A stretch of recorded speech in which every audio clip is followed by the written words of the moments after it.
Gusto nating nananalo tayo. Pero mangyayari kaya yun kung lagi tayong honest? Ayaw natin yung nandaraya. Pero minsan, parang okay din gawin yun. Kaya baka pwede rin namang hindi maging tapat. Lalo na kung wala namang masasaktan. Pero ang totoo, mas malaki ang mawawala sa'yo kapag hindi ka honest.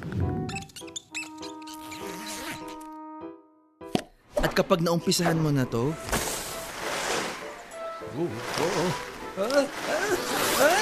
baka mahirapan ka ng tumigil. Kapag nasubukan mo ng magsinungaling at parang effective, baka makasanayan mo na yun.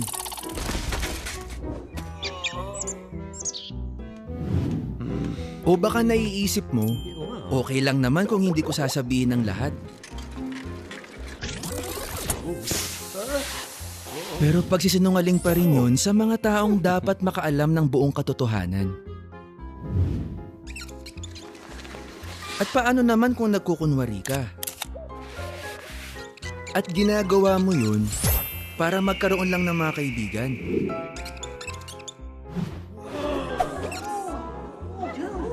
Pagsisinungaling pa rin yun kasi nagpapanggap ka. Kapag lagi mong ginagawa yun, baka magulat ka na lang. Ibang-iba na ang pagkatao mo kaysa sa dati. Mas mahirap talaga kapag nagsisinungaling ka. Kailangan kasi matandaan mo yung mga kasinungalingang sinabi mo. Kasi kung hindi, siguradong mabibisto ka rin sa bandang huli. Sabi ng Biblia sa Kawikaan 21:6, yung mga nakuha natin dahil sa pagsisinungaling ay parang singaw na naglalaho. Kasi pwedeng mawala ang tiwala at respeto sa'yo ng pamilya mo. Baka pati yung mga kaibigan mo.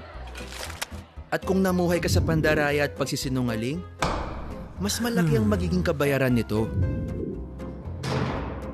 At hindi lang yan. Dahil sa ginagawa mo, pwedeng magbago ang tingin at nararamdaman mo sa sarili mo. Kaya piliin mong huwag magsinungaling at anihin ang magagandang epekto nito. Kapag natutukso kang mandaya o magsinungaling, tanggihan mo agad ito. At siguradong magiging mas masaya ka dahil sa mga pagsisikap mo. Laging magsabi ng totoo para makuha mo ang tiwala at respeto ng pamilya mo. Hindi madali yun, pero may matututuhan ka sa mga pagkakamali mo.